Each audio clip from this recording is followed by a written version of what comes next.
Hey everyone. I'm actually dealing with a little bit of an emergency at home and I need to run out quickly, but I didn't want to stop you from being able to start um your final writing piece. So I'm going to go over it quickly in this video. I will post it to the classroom, and when we start class, you are going to be working on the writing piece. You have all day today to do the writing piece. Tomorrow you will continue the writing piece, but we will also have time for you to work on an extra credit assignment, assuming you finish today. Okay, so you are going to use evidence you recorded in the reasoning tool, which was slide 7 in the presentation yesterday, which you're allowed to use everything that we've used so far. So all those evidence sources and the brainstorming that we did yesterday, please use that during the paper today. Use the evidence you recorded in the reasoning tool to help you write a message to Mr. Chang recommending the groundwater heating system. You may wish to use vocabulary words. I put them all in the bank below. You need to use at least 4 to get full credit as a 4, okay?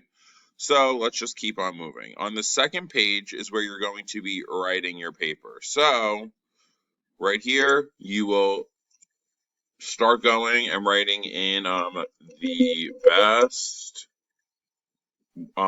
choice for river and blah blah blah blah blah. You're gonna go on and you're gonna be writing in your letter. You're gonna do claim, evidence, reasoning, conclusion. Okay?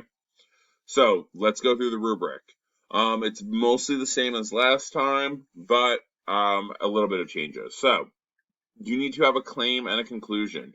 Your claim shouldn't start with yes or no, and it shouldn't be written in the first person. So we gave you your claim.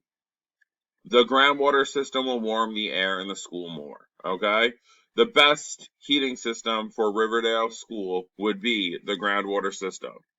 The groundwater system will be the heating system that warms Riverdale School the best. Okay? You need a claim. Any of those will work, but a claim that does not have I, yes, or no. Okay? It's a statement. You're making a statement. So you need to have a claim, and at the end, your last part of the entire paper should be a conclusion. In conclusion, the best heating source for Riverdale School would be the groundwater system. Okay? Now, for your evidence, you need 2 pieces of evidence. We went over 4 the past 2 days on Friday and Monday, okay? But you need to pick out 2 of them. You need to write out your evidence and say, my first piece of evidence is that blah, blah, blah, blah, blah. You want to use numbers from those evidence sources, specific data and observations from those data sources to get the full 4, okay? When you're explaining your evidence. And then your reasoning needs to be scientific principles. We went over those on Monday and Friday as well. That's your reasoning. That's your this matters because. So again, you have sentence starters to use for those ones. This matters because blah, blah, blah, blah, blah. This is important because blah, blah, blah, blah, blah. Use those sentence starters to get full credit, but you need to have 2 scientific principles, okay? If you only have 1, you can only get a 3. If they don't make sense, you can only get a 2, okay? Everything goes on as things make less sense or you miss things, okay? You want to make sure that you explain why does your evidence show that the groundwater system's the best? Why does your evidence help support what you're claiming? That's what your reasoning is, and you need to use scientific definitions or key concepts in order to do that. And then the last part of the rubric is you need to use all your transition phrases. So transition phrases for your evidence, for your reasoning, and then 4 content vocabulary words need to be in them. You can highlight them if you want. You do not need to. You don't have to define them randomly in the paper. You just have to use them appropriately and you'll get credit.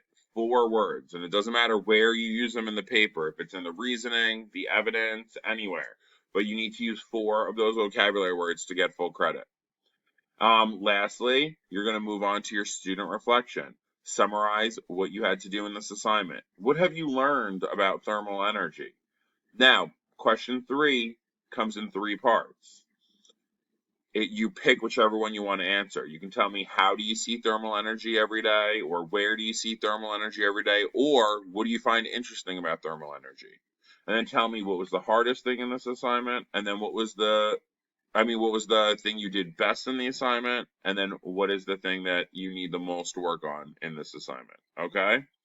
Like I said, you have 2 days to work on this. So you have during our class period, and then tomorrow we will continue. Okay.